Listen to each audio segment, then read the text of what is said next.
Hello and welcome to the Yoga Life podcast. That is officially my new intro because I'm a bit worried about copyright things. And I've done everything above board, but if you can make your own music, why not? If you can call that music. My name's Kevin. This is episode 111, I believe. Today I have with me Jamie White. Jamie White is a holistic business coach that has built and sold numerous businesses. He's turned millions in revenue and has partnered with some of the biggest business brands in the world. Jamie won Ireland's Best Young Entrepreneur for 2 consecutive years, and he was listed as Ireland's top 30 under 30 in business by the Irish Independent. He is the founder of the Start Summit, Fresh Resolutions, and the creator and host of the University of Life podcast, which I was a guest on recently. Jamie is passionate about human behaviour and has discovered that it's fractional changes that contribute to either success or failure. So I'm looking forward to speaking to Jamie. Before we speak to Jay, this podcast is brought to you by my online platform. If you'd like to do yoga with me online and also like to enjoy some audio meditations, simply go to kevinboylyoga.ie/membership and you can get a 3 weeks trial. If you don't like it after a week, money back. Well, you haven't paid a cent. So sign up for that if it sounds interesting and exciting for you. Without further ado, here is my host, the man himself, the holistic business coach, Jamie White. You excited? Yeah, I am. Wow, this is just such a cool setup. Even the light bulb is cool. It's all quite carefully thought out. Yeah, Because I think I'll do this podcasting thing forever. I actually went down a rabbit hole one day of researching companies that have started, or little businesses that have started their own podcast, and how it's really helped them in the most niche. In fact, the more niche your podcast, the better. absolutely. Because often if you do something that's quite niche, it's not going to be popular for mainstream TV, and therefore there's an audience not being served. Mm-hmm. But if you can start a podcast, you can, it could be, there's actually a podcast called The Gilmore Boys, and Rach loves the Gilmore Girls. Have you ever seen that? No. I've never seen it either, but it's Rach always watch it over and over again. And The Gilmore Boys is 2 lads talking about the Gilmore Girls. That's their podcast. And it's one of the most popular podcasts in the States. Yeah, So that's everything. For me, I've been studying a lot about online marketing, what's working, what's not. And to be honest, this is one of the more obvious parts of it. But the more niche you can go with whatever it is you're doing, the more you can connect and talk with your exact target market and cut out all the fluff or all the wastage. So the real game changer now with regards to cutting through and getting straight to your target market is getting so niche and specific. So say in your world, I've seen some yogis specifically doing yoga for diabetics and yoga for specific types of diabetics, and they're booming and their rates are going through the roof. Why? Because they're the yogis specific for people with that ailment. Fantastic. But you, as someone who is a business coach, how do you navigate that when you're talking to someone who is not sure whether they want to generalize or specialize? So I think it's all part of someone's life cycle. I think at the start you have to be quite general. You have to trial, you have to experiment, you have to figure out who you are. And yourself, we all learn through experience. So hence we have to throw ourselves into all sorts to actually figure out what it is that we connect with. And then when we find something that we connect with, the niching down is all part of the journey. So you will, let's say, for example, I'm trying to make this specific to yoga, but my knowledge isn't deep enough. But let's say a given field, you'll say, do you know what, this is the space that I want to get into. So you'll stop distracting yourself with all the other varying fields and you'll focus in on that. But you'll start saying, well, who can I learn from at the top level of this? Who can I serve essentially a kind of an apprenticeship? And the more you follow that person, the more you niche down as you find the areas that you're connected with and the areas that you're not. And then comes a certain time where you stop following others and you start tuning into yourself and connecting in with yourself and start innovating and refining yourself. So I think essentially it's like a journey that we go on. The early years, it's really, really important that we're not niched down, because we have to find our authentic, true calling. But when we do, then we need to learn from those that have gone before us with the most experience, to the point that we essentially are self-creating and self-innovating. And then that's the time to really go out on your own. But at that stage, one should be very niche down. Yeah. But I think there comes a level of patience as well. Sometimes you want to be instantly good at something and to be instantly seen as someone who has value. And go through that life cycle you just explained there, it takes a lot of trust to know that that's going to happen. But how does that? Because I don't think it can happen organically. I hear people saying things like in the yoga world, it's quite popular to say, "I manifested this into my life." Like, what does that mean? Oh, I just want it to happen, and it happened. And I think this comes from the book The Secret, where it talks about how essentially, if you want something bad enough, it will come into your life. But I don't think that's true. I think that you obviously have to work for it, but you have to be conscious of your own thought patterns and what's holding you back. So my question is, Jay, what do people have to do to go through that process? Because I assume it's not a passive one. Relax is a big part of it. For me, I'm a big believer that slow and steady wins the race. And I think probably one of the big ailments right now is that so many people are trying to force their success. I had a social media agency at one point, and I remember when clients would come in and say, "Look, we want to do something, we want to do it now." They'd essentially force the market, and in advertising. In the advertising world, they just have to buy up everything. So it costs them a hell of a lot. And there's a lot of mistakes worked into that. So those clients, generally speaking, didn't do too well. But the clients that recognize that, look, we've got to trial and experiment to see what works. We've got to trial and experiment what works in terms of our ads. And over a period of months, or even sometimes in case a year or so, once they discover what works, then they can start doubling down on that and doubling down on that. And generally speaking, those are the clients that did really, really well. And actually, they did things on a much more efficient, cost-free basis. So for anybody, I suppose, following their journey, I think, as I said, the most important thing is that they relax. They realize that, unfortunately, there is a journey that you have to go through. There are lessons that you have to learn that you can't force.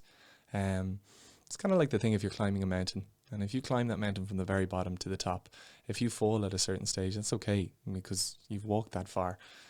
You can retrace your steps, and very quickly you'll be back where you fell from, and you'll be moving forward again.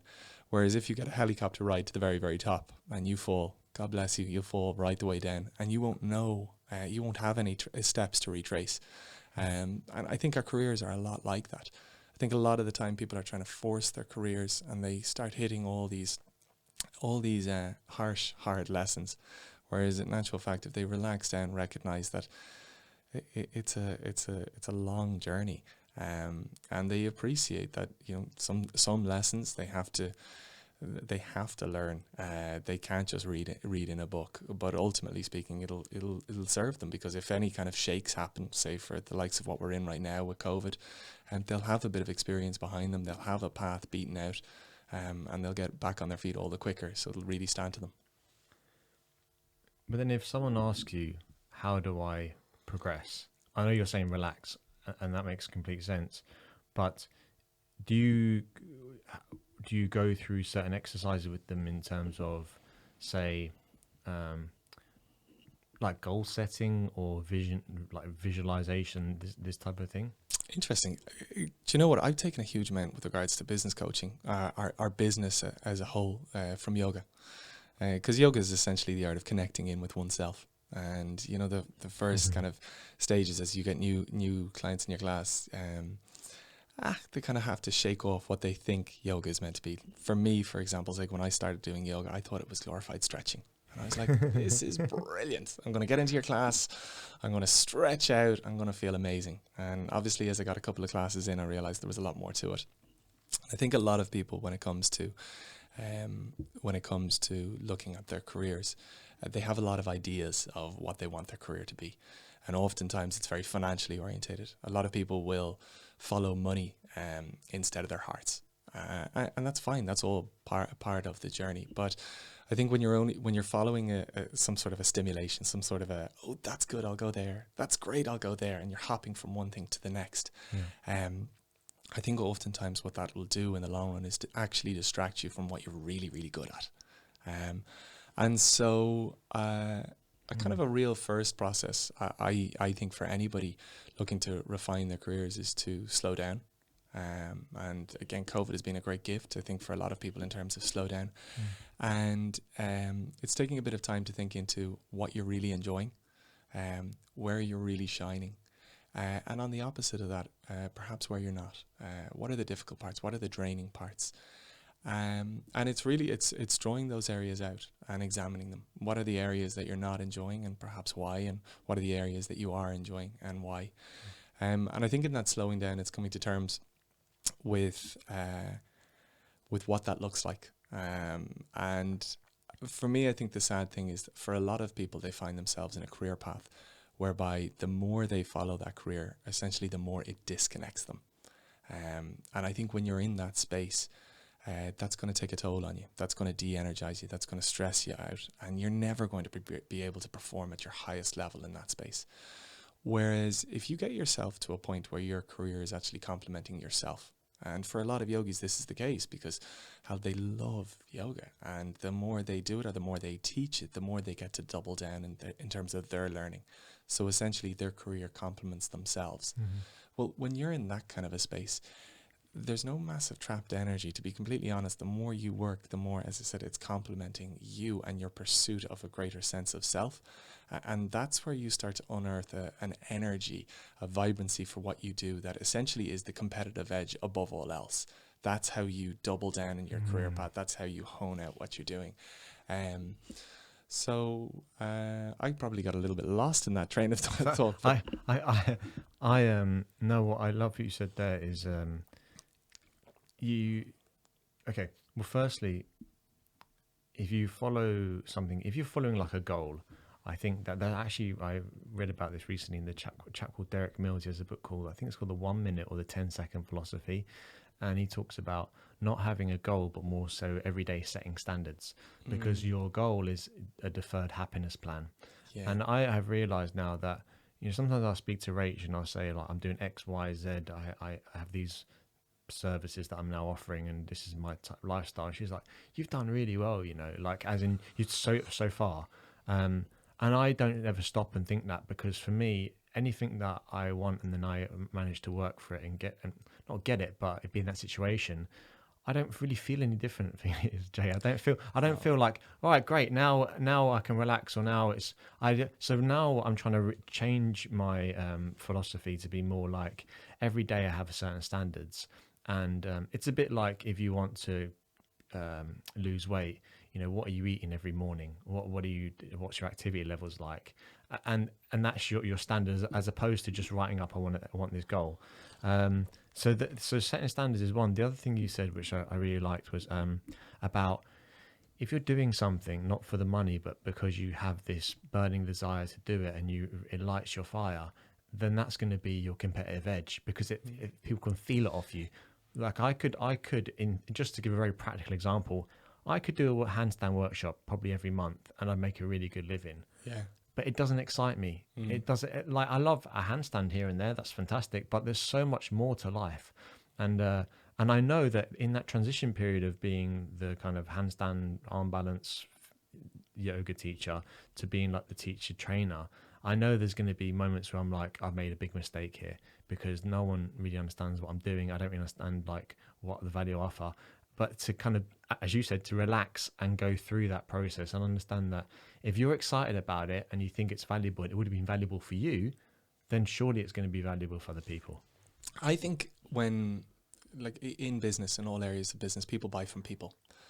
And if somebody in their career path is just following money, and they're not following their heart, that takes a toll. It starts to fade them. It starts to jade them. It starts to wear on them, de-energize them.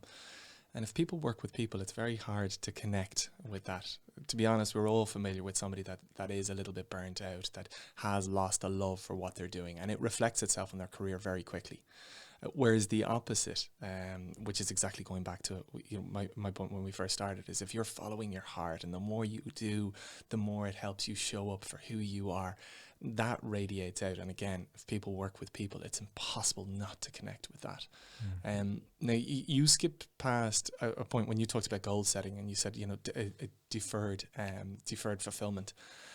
For me, that's one of the biggest kind of things, is to, a lot of the time people think business coaching or life coaching, and they think, okay, goal setting. And for me, I actually think you touched on a point that I think should be made all the more clear, is that actually goals can undermine a huge amount of fulfillment, a huge amount of happiness.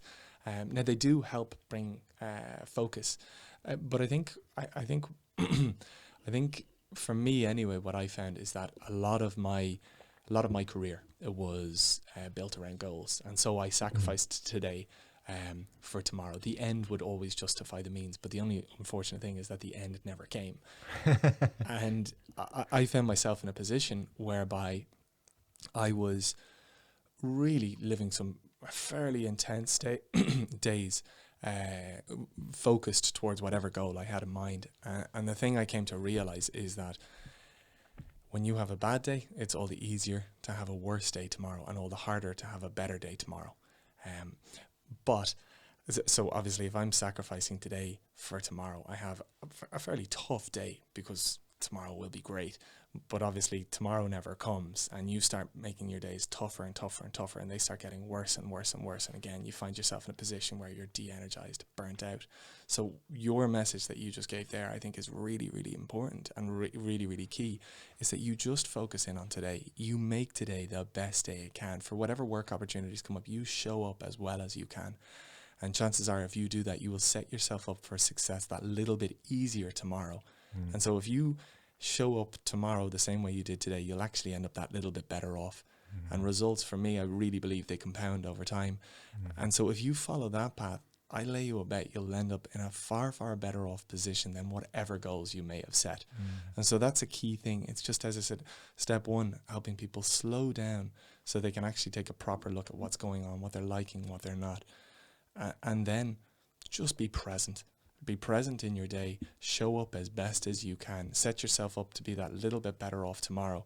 And if you have faith in that, well, in a couple of days, weeks, months' time, as I said, I firmly believe people show up in a whole better off place than whatever goals they set. Because the funny thing about goals is oftentimes they come at a time when you've been down. You've had a period of a rough week or a rough month, and you're like, I'm going to turn this time around and I'm going to set some goals. And so oftentimes, if you look at where goals are set, they're set from a low point. And I think that in itself is a great point. Is really, really interesting. So set from a low point, they so are. Yeah. I mean, it's like Christmas time. Let's say you're like, right, sod it, I'm going to eat X, Y, Z, because by New Year, I'm going to, do the opposite and like cleanse myself, whatever. And that's fine. But to understand that, like, if you live your life like that, it's not, because you're saying that, as you said, they're coming from a low point, as opposed to, when I mentioned standards before, I mean like standards in life as well, though. Like in the morning times now, like I've got to stop saying like. That's another standard. I was just about to say, I really like this tea. This is the first time I've ever had nettle tea, so thank you very much. You're welcome. At least you're using like in the right context. Nettle tea is, Rach bought us nettle tea because it's supposed to be good for third trimester. Oof. All right, Jay? Okay. And raspberry leaf is also good for contractions. Wow. So I thought we'd go for the nettle tea because that's suitable for men as well. But actually, words like are quite important to reduce in your language. I'm really interested in communication, and I think that as someone has a podcast, the University Life podcast, it's you realize, especially when you listen back, your economy of words, and also you listen to your guests and you realize their economy of words, and how sometimes you can make yourself sound quite weak.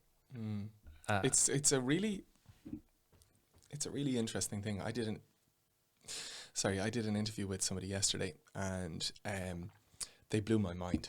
And as I listen back to the interview, I can actually hear me just being like, and then when the kind of conversation flows in which way for me to come in, or perhaps say something smart, or perhaps ask a follow-up question, I'm just like, podcasting is a really interesting thing because it teaches you a lot about, you know, how you show up in conversations, how you communicate, but also then when you go to publish, like for me, I know that piece, there's huge value in what she says.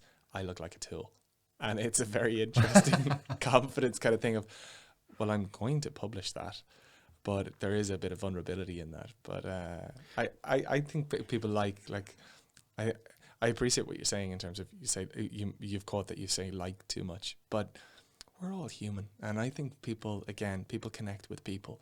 And so when people are overly polished, it's actually a little bit detractive. Whereas when people they have obvious issues, you can't but appreciate them and connect with them because you see parts of yourself in them. I suppose it's just being conscious of it. I'm really, really interested in communication, and when I started the podcast, I thought to myself, and actually this is something I want to talk to you about fear setting. Oh yeah. Right? If you heard of this concept, so I'll get to fear setting in 1 second, and I want to ask you about that as well. But when I started a podcast, initially the goal, all right, was I'm going to start a podcast. Then it just didn't happen. Months went by. I was procrastinating about it and putting it off and hitting many roadblocks. And then I discovered this thing called fear setting by Ferriss. I mean, it comes from Stoic philosophy, so it's before Tim, but he popularized it. And fear setting is, what if I X? So what if I start a podcast, which we both have and which you're listening to right now? What if I do this? And the fear behind that, what could happen? Okay, what could happen is no one listens to it and eventually I stop it. Okay, what's the worst thing that could happen? I say something embarrassing and it's on the internet forever and I can never take it back. That's the worst case scenario. Then what is the worst thing to happen of inaction? So not the action. What's the bad thing that could happen if you don't start the podcast? Well, I'll always be the person and be like, oh, I was going to start a podcast once, or you're going to be in the same situation that you are. And what I realized, and then I wrote down all this stuff. And one of the things I wrote down was, it's going to make me a much better communicator. And ultimately, as a teacher, you're a professional communicator. So now I do audio meditations as well. So I'm sitting here and I'm recording, and if I make a mistake, I do a clap and redo it, if audio editing.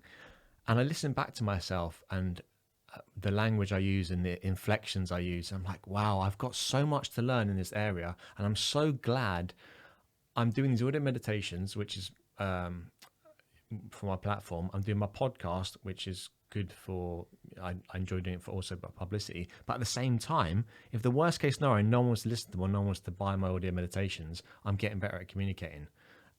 I'm recording myself. Yeah, so that for me is, like for me when it came to setting up a podcast, I thought to myself, I love meeting people. I actually on a kind of a day-to-day basis, I'll always try and have a meeting with somebody new, so I can sit down, ask them, about what they do, how they got to where they are, and the kind of key lessons they learned along the way. So that's the theme for the University of Life, and that's something I do every day anyway. And I felt that if I put a bit of a framework on it, I could perhaps reach out to more and more people off the back of that, and they'd be all the more interested to connect. So for me, I think it's really important that again, there's like selfishness and self-centeredness. They're seen negatively, but for me, with that podcast, I see it as a very selfish pursuit and a very self-centered pursuit. I love meeting people, love sitting down with them, love learning from them. I framed it as a podcast, which was a really good excuse to reach out to people and have them all the more positive to do it. I publish it, and to be fair, that almost sets up the next interview or anything, but I'm thinking very present, and I think it very, very personally. I'm not thinking about the consequences or anything. I'm just thinking this is something I love doing, and if I put it into this framework, it'll allow me to do it all the more. And so I love doing these, and I'm doing them as much as I can. and it's kind of it's complementing my learning. It's obviously pushing communication levels, which is really, really key. But the really, really nice thing is, as a byproduct of me following that, it's serving a greater good in terms of sharing it out and giving people some knowledge and giving some people some learnings from it.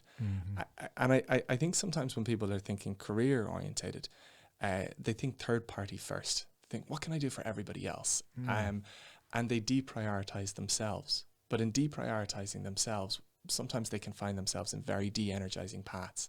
Whereas if they just thought a little bit more self-centeredly, and they think, okay, what can I do for me that in developing me, others will benefit from? If they put the other secondary, kind of like, on a plane, it's put your mask on in an emergency for yourself first, then your babies or your kids. I actually think if people thought a little bit more self-centeredly when it came to their careers, they'd show up and perform a hell of a lot better in their careers, but everybody else would do a lot better as a result of that. Do you get where I'm coming from? Absolutely, yeah. And there's all these really kind of simple kind of learnings I'm taking from, but the podcast for me has been, I actually created it in like the University of Life, and I started hosting events with it first, and then conferences, and then I simplified it right down to a podcast. And it's one of those things that I probably had to go, well, it's one of those things since I've kind of been kicking myself and going, oh, I should have done this a lot sooner, because I really, really, really enjoy it now. Yeah. Even like say producing content as well, it makes you realize that you can be creative and you don't always need to, I remember you can talk about this, I'd like to talk about this as well, but you'd saying how 10 years ago, you had a whole team of people doing stuff, and you had, even when you started the podcast, you had video and all that type of stuff, and now it's just you, right? Yeah. Now, so for me, I think it can be very easy to have an idea for what you want to do. And then you think, okay, well, if I'm going to do that, I need this equipment. I need to work with that specialist, and I need to work with that other person. And suddenly, for whatever it is that you want to do, it becomes dependent on a number of other third parties and a number of investments as well. And so what I do a lot of the time with people when they're following an entrepreneurial path is try and boil whatever it is that they want to do into the smallest, most accessibly, easily get going thing or iteration. And for me, with the podcast, I spent a lot of time looking into what is the easiest way I can do this? What's the simplest piece of equipment? What's the simplest way of producing? What's the simplest way of publishing? And in putting a lot of time and effort into that, so that's where kind of the first month or two, no interviews, but just planning how I could do it as simple as possible. That's where a lot of the time went, and that for me has been brilliant now, because the podcast is so light to produce. I can do it all now myself, which I'm delighted. I'm not reliant on anybody else, and so I am essentially the master of my fate in that one, which I think is really, really key. And it's something that I think people should be really, really conscious of whenever they go to do something that they love, that they don't anchor the progress of that on the shoulders of others. Because suddenly, for whatever it is that they love doing, they can't do it because somebody else has got another priority, and somebody else has got another priority, and there's a cost associated. Whereas for me now to do a podcast, there's no cost anymore. There's just my time, and hell, I'm really, really enjoying it. Remember, I'm using it to actually meet all these people that I really want to meet. So there's no barriers to entry. And that, I think, say in your space, in the yoga space, that's been really interesting in terms of COVID, that a lot of, for example, like a lot of yoga teachers thought, I need a studio. And now they're realizing, no, actually I can go through Instagram in the simplest fashion. I can go through Instagram, I can do Instagram lives, and I can do donations. And I can set up a really, really simple donation portal, and I can work in that fashion. Or else... The key word there, Jay, is need. When you're operating from a place of fear, and you need other things, other parties around you, you're starting off on the wrong foot. You'll end up in negotiations where you're selling yourself short, and you're getting into agreements that you're not happy with, and eventually they come to an end because you're just coming into a class or a workshop or a training where you're like, I started this on the wrong footing. But if you realize that you can do everything yourself, right, and then you can choose to partner with people. That's the difference. Is like, instead of it being, oh, please give me this opportunity, you can approach it from, let's work together. I mean, for example, I'm going to start doing how to kind of coaching videos, and all of this skill I'm learning Brilliant. about. By the way, I'm delighted to hear that. That's great. But all this stuff about using 3 cameras and learn how to edit 3 cameras and all of that, I can now use for the coaching videos. So if I make a mistake and I don't do it in one take, I can just chop to the other camera. You know, that's how it goes when you can use multicam. But and I'm not relying upon someone else. Like when I started my first business, which failed miserably, and I lost like 30 grand with my life savings essentially. I remember I paid a guy to do my website. I didn't know about Squarespace. This is only like 6 years ago. Paid a guy to do my website, and I wanted to get one thing changed, like a color or a font, and I had to email him about it, and he'd say, oh, that's an extra whatever to change that. Obviously now I can use Squarespace, and everything I do, I don't outsource anything. And I plan to do, I decided yesterday, my own app as well, and develop it myself. And I plan to write my own book. You know, like, these are all things you can do by yourself, but sometimes you worry that it's not going to be the best app, it's not going to be the best website or the best book. And that's crippling because you have that fear. Yeah, God, it's like, so Zuckerberg had this great quote when he was really going through a fast build with Facebook. He said, "Done is better than perfect." Yes, brilliant. And it's so key, and that want for things to be perfect up front is an impossibility, because the fact of the matter is that we learn through action. And so, yeah, anybody looking for things to be perfect up front, they just end up paralyzing whatever it is that they want to do. Learn through action. That's so good. Yeah. So yeah, like, Yep. Sorry, I want to ask you about Key Person of Influence, because this is a book that has made the rounds and eventually came to me. And I'm delighted. Daniel Priestley, he's amazing. Yes, it's phenomenal. But there's like a 5 steps becoming a key person of influence is someone who's known, liked, and trusted in the industry. The person whose name comes. Go back to the start of the conversation, within their specific niche. Oh, within the specific niche, yeah. Yeah, like the first real key point of it is great. Finding your niche, finding your space, finding your area of the market that you can really connect with. That book, what I love is, what you're touching on across the board is that everything's accessible now. You know, if you want to host an event, there's Eventbrite. If you want to put yourself out there, there's Instagram. If you want to do a private talk or a webinar, there's Zoom.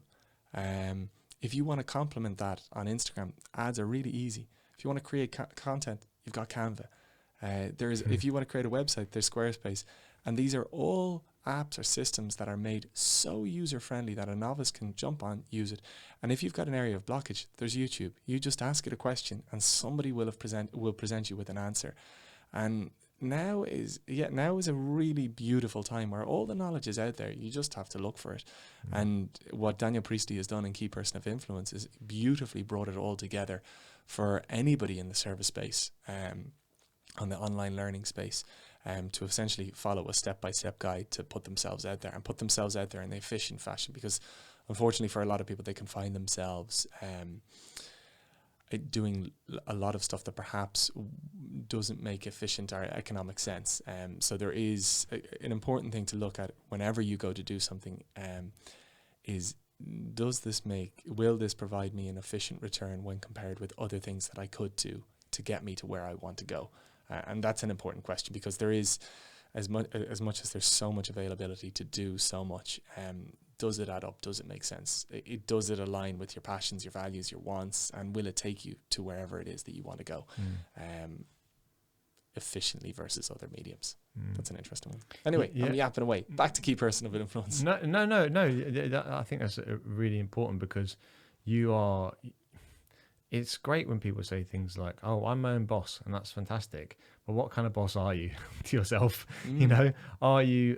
When I used to work for a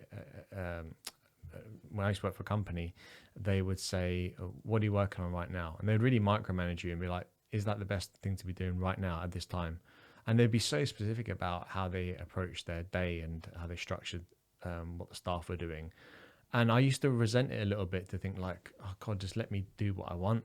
But in another way, they understood what makes, not necessarily a productive day, but an effective day. And I like, for example, yesterday I said to myself, right, I want to get X, Y, and Z done today for it to be a day that I'm happy with. But there is a fine line between that and being a slave driver as as a boss, you know. Um, it's a fine. It's that comes back to that balance of yoga, to say that if you go onto your mat and you take it easy, are you helping yourself? Or at the same time, if you go and punish yourself, there should be somewhere in between. Yeah, and look, that changes every day. You know yourself. Sometimes you'd be served best by a slow practice, and other times you need a whole totally different practice. Yeah. And business is somewhat similar as well. And sometimes the hardest thing for people to recognize is actually that today isn't a day for doing. Today is a day for planning. Like a lot of the time when people get into business, they think that business is doing, and business isn't doing. Business is planning, is researching, is trialing, is testing, is strategizing, is doing all that first until ultimately it creates this very, very, very simple, accessible roadmap in terms of what to do to be successful. Unfortunately, a lot of people, as I said, they get distracted by the doing. They jump in, they do one thing, it creates a bit of a problem, and they have to do a next thing, and they end up following their dues. Whereas in actual fact, as I said, if sometimes people took that journey at the start that little bit slower, plan things out, did the research, did the trial, the testing, the experimenting, the strategizing, it may seem slow, but then they take off like an absolute rocket. When you talking about coaching, if we're looking at your website, it's holistic business coaching, and you use words like alignment.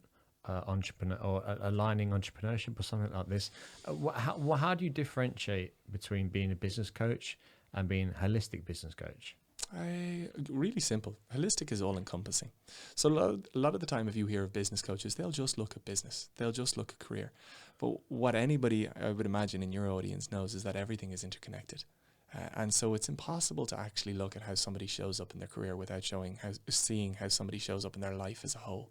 And how we show up in people like to segment things and say our personal life and our private life and our professional life. But we all know that how we are and the issues that we have in our personal lives carry themselves and reflect themselves in our professional lives. So the easiest way of describing that is probably a lot of people are familiar with the term life coach. Well, perhaps it is a life coach, but it's just for more business orientated types. But perhaps they wouldn't be too open to connecting with a life coach. Because it sounds too obscure. Well, for me, I'm a massive believer. I've got huge benefit from yoga. I've got huge benefit from a lot of the holistic therapies and a lot of the holistic pursuits that I've gone on and followed. But for a lot of people, those are intimidating. For a lot of people, they're scared of them. They don't know what to think, or they want to run a mile from them. So perhaps me saying holistic business coach, I'm camouflaging a bit of that therapy and introducing it to a lot of entrepreneurs. Put it this way: think if the world's top entrepreneurs all did yoga, how different would the world be? If they all meditated and properly meditated, not doing 10 minutes off the back of some app, how different would the world be? Yeah. How about Steve Jobs? He was a big yogi. But mind you, he was supposed to be a right bastard to his kids. Yeah. He's interesting. Like a lot of his lines are amazing. A lot of his like the video snippets you'll find online are incredible. But what I like is, like, Steve Jobs was very comfortable to say, took acid, complimented me in business incredibly, and paved the way for people to take a little bit more of a colourful look and approach to substances, and how perhaps they might not poison your mind, but actually, in fact, really, really complement your mind and complement a working environment. I think every entrepreneur has their little snippet that you can take, and that you can bring value from. But I think there's an unfortunate thing. They say nothing will shape you more than your environment. And the unfortunate thing about our environments is that it's all the time normalizing us. But if we go back to what I first said, which is that people work with people, well, if you're being normalized, there's nothing to work with, because you're just like everybody else. So the most important thing is getting that confidence to be yourself and pursue yourself. And how when you are yourself, well, that will stand out like nothing else, because people work with people. And if everybody else is being normalized, you stand out like a sore thumb. Yeah. Somebody like Steve Jobs, that so many people look up to, if they go, you know what, geez, Steve, you took acid. Okay, perfect. That's something a little bit different. Steve is also a chronic minimalist. So in his house, he literally, his partner came over and saw that all he had was a lampshade in his living room. And he was like, well, that's the only thing I've settled on for the house right now. That's the only thing I'm happy with. That's different. I'm a massive believer that if people actually wore their oddities and differences on their fronts, we'd all be a much more relaxed, a better world. Because we'd realize we're not that weird, because we are all really weird. Well, actually, speaking of that, it is important to say, I know I said he was a bastard there as a father, but at the same time, you could look at Steve Jobs and be inspired for him. Maybe you don't take parenting tips from him, but he's not the person to go to for father tips, but for business tips, design. What I like about Steve Jobs, one of the things I really find fascinating is he didn't wait for people to tell him what they wanted. He decided, this is what I think is cool, is exciting, and then people followed. And that's actually, I think it might be in Key Personal Influence. Is it in Key Personal Influence? Where it talks about, I think it might be, I'm not sure, but saying how, no, it isn't. Sorry. It's something I read where it's like the customer is always right unless they're wrong. And this is like, if you're a yin teacher if you're a yin teacher and you do cacao ceremonies and you do women's circles and they're your 3 things, that's your niche. And then a student says to you, oh, would you ever do a handstand workshop? And you feel like, I want to please them and I might be missing out on something there if I don't do that. But what you're doing then is you're moving out of that niche, what you specialized in, because you're trying to please everyone. And when you try to please everyone, you please no one. So it doesn't sound like a very popular thing to say, but the customer isn't always right for you. This is going back to the very first message that I was saying, that it's really, really important that what you're doing has a self-prioritized fashion to it. Yes, exactly. And that other people will benefit as a result. So the fact of the matter is you can't cater to everybody. If you try that, you'll only ever get to a certain level of expertise, and you'll find yourself literally running around in a circle at the bottom end of the market. You have to follow your heart. They say at the most connected self that something erupts inside you and screams and sings and reflects itself out. That's in the connected self of any yogi, that they take time to slow down, to really connect into themselves. Suddenly something artistic, something creative, something beautiful will start singing deep from within. And it's important that they follow that and that they share that. That, I think, is what living is all about, is sharing what's deep in your heart. And that's what will inspire. And you'll never get to that place if you're constantly pandering to what somebody else wants and somebody else wants and somebody else wants. Yeah. And as I said, if you're doing that, you'll never get that sense of fulfillment, that sense of heartfulness that we all need and what living is all really essentially about. So I think it's really important that people in their careers get to the point where they can say to somebody, no, I don't want to do that. Yeah. That's not me. No. But if you're looking for handstands, I know a guy who does handstands once a month. Yeah. Well, it actually, and this is actually from Key Personal Influence, is what you can do in that situation is you can say, yeah, I don't do them, but I'm doing a retreat with someone who does do them. And that's when you can partner with people. And this comes back to the thing of what place are you coming from? Are you coming from a place where I have a valuable offering and I do have really high standards, I can do a lot of things myself, I'm very creative, this is my niche, I'm excited about it, and I have people that an audience, as it were. And once you have that, then other people that also are in that situation are going to want to partner with you. And there you're coming at it as, we are partners. You're not the employer. And you're going to find that your life and how you value yourself and how those relationships evolve is a lot more fulfilling than, oh, I'm just going from studio to studio trying to survive, essentially. It's a beautiful thing when you can zone in on what it is that you love doing. And the chances are when you get to that point, you'll find yourself in a circle amongst others that love doing what they're doing and that are complementary to what you're doing. And it's a really nice thing when somebody comes to you and says, hey, I'd love to engage with you for this. Can I? And you say, well, actually, that's not what I do, but I know somebody who's expert at that, and I'd love to refer you. Okay. And for me, I'm a big believer that people should be solo entrepreneurs. That they should go out into the world and follow a career for themselves. Because I often think that when people do things in partnership, a lot of compromises kick in, and that can be quite detractive or quite de-energizing. Whereas when people follow what it is that they want deep inside, and they go out on a journey on their own without compromise, there is a lonely part to it. But as I said, if you do that, you often find yourself surrounded by others that are doing similar in varying fields, varying but complementing fields. And very soon you can have a complementing network where you're all referring each other's business, you're all sharing each other kind of lessons, key learnings, and you're all essentially accelerating each other's careers. And that's a far more beneficial working environment than, for example, like if you're all working together and create one big studio. Well, the fact of the matter is, I guarantee if you end up in that situation, you'll end up in a load of bitching and a load of drama and a load of God knows what, and you'll become really distracted. Whereas actually, if there's a much softer softer relationship, it'll be far more complementing. And actually, this idea of solo entrepreneur is not a new one, because before the Industrial Revolution, before there were factories and we had to take trains to factories, and actually this is where me and Rachel talk about today from the book Sapiens, which is a book about the history of humankind, essentially. It said that you are... before the Industrial Revolution and we went to work in factories, we worked for ourselves. We were a shoemaker or a cobbler. You were a candlestick maker, a baker, whatever that nursery rhyme is. You brought this up with a book, and I'm about to answer it with another book.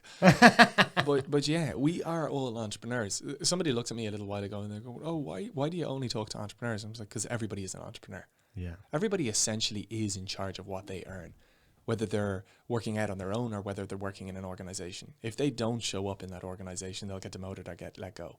If they do show up, they'll progress, they'll grow. And oftentimes, those types will break away and go out on their own. Essentially, we are all entrepreneurs. But what's happening right now is fantastically interesting, because post-COVID, everybody's realizing that, look, we actually don't need to go into working environments. We can work remotely. Now, the next stage of that is that people won't be seen as working in terms of clocking in and clocking out in terms of hours. Things are going to move to a more productive orientated reward scheme, productivity, because people are very quickly going to realign their values. They're going to be working from home. They're going to be in their home lives. They're going to be, there's a much kind of more, I suppose, personally created environment and a personally stimulating environment. And do they want to sit in a room off of the side and clock in for 8 hours doing work that they could do in 2 hours? No, they'll do the work for 2 hours and then they'll go out and they'll play with their family and they'll catch up with their friends and they'll engage with their communities. But if they can do the work that they're engaged with a company in 2 hours, perhaps they might complement that and do the same work for another company for another 2 hours and double their salary. Well, in actual fact, on that position, then they've moved from an employee to a strategic consultant. And in that, they're an entrepreneur. So there's this book, it's the follow-up to Key Person of Influence. It's called Entrepreneur Revolution, which is essentially right now about the breaking apart of all the normal kind of the working norms, the office, the checking in, checking out, working hours versus productivity. And so the splitting out, and then essentially people building themselves up as individual entrepreneurs, doing the same work for multiple companies. And there's a really, really interesting reset where we are going back to our pre-industrial revolution origins of all being entrepreneurs in our own right. And what's beautiful is, like, I saw this in the middle of COVID when they let the builders go back to work. And I looked in a lot of the builders' vans, and there you could see the builder with their son or their daughter there in the vans with them, going to the sites, learning the trade from them. And for me, I'm a massive believer in generational knowledge. I think we are missing out hugely in what we can learn from others, hence why I do the podcast, The University of Life. And I think there's something so beautiful about the way things were for thousands of years, where sons and daughters went with their parents to whatever they were doing, and they learned from them. And as they grew up, they took the reins, and they developed the businesses, and expertise grew and developed. Whereas now there's such a detachment between sons, daughters, and their parents. Because, hell, their parents are going off to work, their kids are going to creches, they're not getting to learn from their parents, they're not getting to respect their parents for the people they are. To be fair, most parents only show up as parents, they don't show up as people. And this is a really, really, really interesting thing that kicked in and I think didn't serve the population because we missed out on generational knowledge that's passed down generation after generation after generation. And I think with the way things are going right now, I really wholeheartedly hope and believe that people will start to learn more from their parents. As people start to work more from the home, kids will start to see their parents not just as parents, but as professionals. And they'll respect what they're up to and they'll learn what they're up to. And now, more than ever, hopefully, that generational knowledge will start picking back in. And that's, I think, where really people start to evolve and expertise start to really, really develop. And I think, as I said, a lot of that has been missed out on us recently. Yeah, that is very interesting. Sorry, there's a lot in that point. No, there's a lot, yeah. I was talking to Rach about homeschooling our kids. We're due to have our first kid soon, but we plan to have maybe 3 kids. Hopefully that's what we would like, and to homeschool them. And then I looked into it in quite a bit of detail, and I mean, obviously there are pros and cons. I think that the main thing that I am concerned about when going to school is just the little amount that I'd see them. But then maybe when I have the kids, I'll want that break. And I'm just concerned about what type of school they'll go to, what they'll learn, how they'll learn. We plan to send them to Educate Together. Okay. Have you heard of that school? No. It's a chain of schools here. It's non-denomination, meaning that because I was brought up a Catholic, Rach was brought up a Jehovah's Witness. Which I've never met one before until I met Rach, yeah.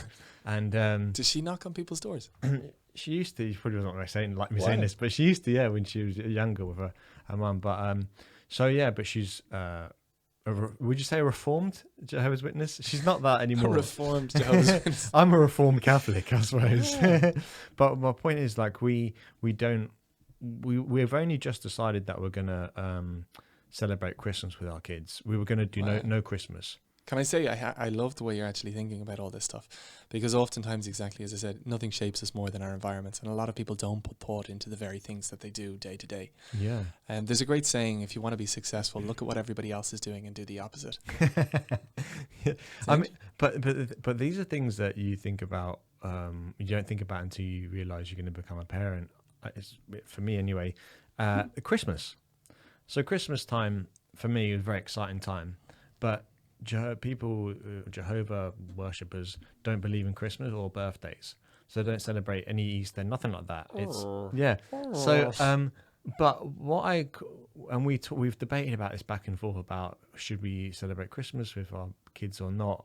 But then the downside of that is that the child will then go into school and everyone will be talking about Christmas and they're the only one, they're left out. The upside of it is they're not hopefully going to get sold into the commercialization of Christmas. But I think there's somewhere in between where we can be like, it's an exciting time. You can have the fantasy of Father Christmas. And I kind of looked at the camera there to be like letting out the bag. I'm sure there's no one under 10 listening to this.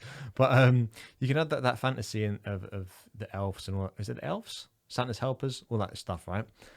And also say, look, what you get people's, and you can kind of, is not important, what the commercialization is not important.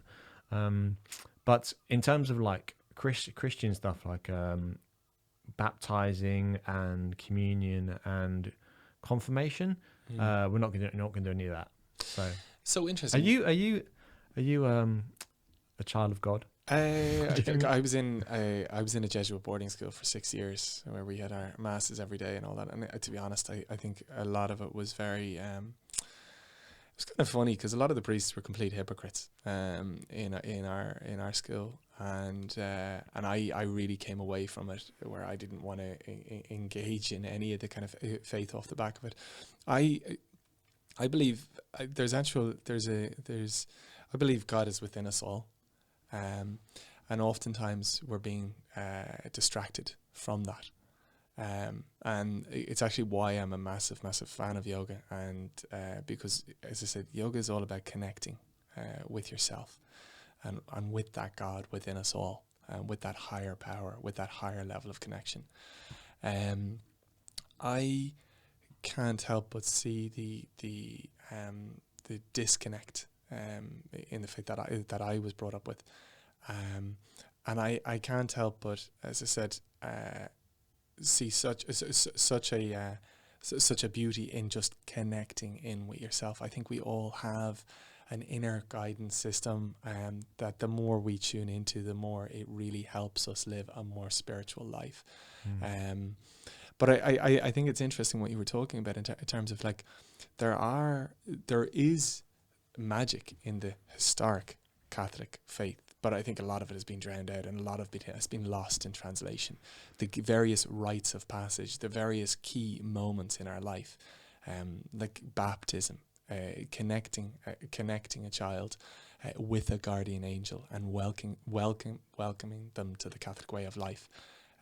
The funeral service, where essentially you are telling that guardian angel to take that person up to heaven and guide them on their way. These are lost rites of passage that nobody really understands anymore, or nobody really appreciates anymore. I think are really there's a beautiful thing that I was only chatting with somebody yesterday about. It's that sometimes when things are done because they're scheduled, they're overly ritualized, they start to lose their depth, their meaning. So let's say, for example, a yoga session where somebody just comes in and does 100 feckin' sun salutations. You tune out. And I know there's the part where you're meant to tune out of the movement, but there's also real value in terms of being present and being slow, and actually really connecting in with every movement. And the variances in movement help you connect in and stay present rather than zoning out. And I think it's very true with a lot of the, because people just went to Mass every Sunday and that's the thing that they did, they lost their connection with what it was that they were doing. They were taking a little bit of time out every week to reflect on the week past, to reflect on their key values in which they want to live with and in which they want to move forward. And so there is real beauty in a lot of the key moments and the key rites of passage. And so it's interesting for me looking at yourself and saying, okay, right, well, you're going to take them out. And to be honest, I could completely see why you're taking them out, because what value do they serve? It's just a lot of people. For a lot of people, it's just them going through the motions. They're not present. They're not engaged. There's no energy coming from it. But what do you replace them with, and how do you bring energy to those that you those replacements? Yeah, I mean, I think ritual is important, and what I like about those communion, confirmation, and baptism is that or christening, is that you are coming together with your family. That's really nice, and it marks a moment in time. And that's what I love about Christmas, is that it says another year's passed. As John Lennon said, and what have you done? And I think that is nice, but it's what I'm just very conscious of is this kind of authoritarian, or this kind of overseeing figure that tells you that you were born bad and you got to spend your life on your knees begging forgiveness, and that you can essentially eventually be good, but it's up to them. And Kev, you should beat yourself every day for your sins. Yeah, no. That must be kind of contradictory. We're here for a reason. We're here to live. We're here to enjoy, and that's so important that we do that. And to not do that, I would believe, is a sin in itself. Can I ask you, Jay? Actually, what's your philosophy behind business? Because I know maybe I'm just kind of a slightly loaded question, but I'm very conscious of what I'm kind of not turning into, but I'm a yoga teacher, right? And then to talk about business seems like the two don't gel. But have you got a philosophy about a business that maybe like could make it more easy to digest for yogis? Yeah.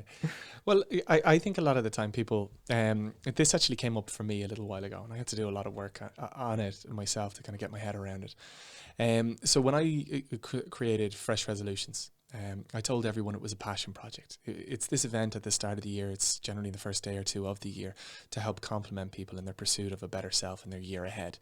So there's talks on everything from love, relationships, money, career, health, wellness, nutrition, you name it. And when I engaged with everybody, I said, look, it's a passion project. We're just covering the cost. There's no money in it. It's a passion project. And anyway, that's the way I did it for a little while. When I thought about that, I said, everyone's like, okay, what do I mean when I'm saying a passion project? I'm saying this is the thing that I love doing. I love that event. I think it's something that I love doing for myself because I get a lot of knowledge from the speakers. I get a lot of buzz off bringing that kind of community together. And and obviously the good that it does for everybody else. And so I was like, okay, well, you're not charging. No. It's to break even because it's a passion project, because I want it to be good. I was like, oh, okay, all right, okay. So if you turn that in reverse, and sometimes looking at things in reverse is a really good way to make a point. So if we look at that in reverse, does that mean that you should only make money by doing bad things for people when you're only ripping people off? And so when I sat into that, actually the progress of that as an event was stemmed because I wasn't treating it as a business. There wasn't the profit to bring in the team, to complement, to grow it. But if I had treated it like a business, if I had actually valued the value it was bringing people and increased the price, I could grow it and grow it and grow it. And so for me, at that point is probably a bit blurry because I'm sharing something from myself. But for anybody, I would encourage them, one, as I said, to when it comes to doing work, is make sure that whatever it is in alignment with who you are, your values, your core beliefs. And that in doing that work, it complements all that. It makes you a better you. It helps you show up as a better self. Because that in itself will give you a competitive edge over and above everybody else that will help guide you on your way to wherever it is that you might want for yourself. I think that's step one, really, really important. Step two is actually recognize the value that you're putting out. If you're giving value, look at that. Look at the impact that will bring.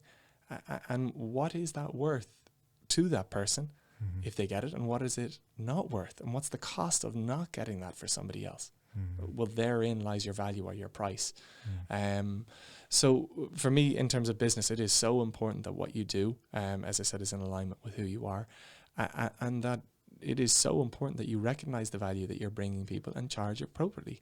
Because if you don't, you'll run out of momentum. You won't be able to fuel yourself. And I think it oftentimes a lot of people in the most positive spaces don't recognize that enough, don't charge enough. And they rub it off and they say, it's fine, I'm doing good for others. Well, people, if they respect what it is that you're doing and the value that they're giving, they will have no issue whatsoever in paying a fair price for it. And unfair prices breed people taking the piss.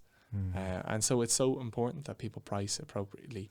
One, in terms of respect, but two, in terms of actually motivating you yourself to keep growing and keep reaching a wider audience.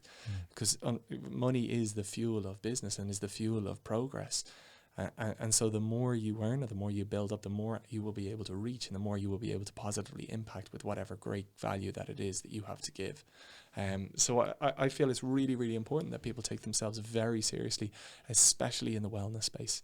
And they take themselves seriously in terms of how they pick their careers, A, and then B, how they fuel their careers in terms of financially.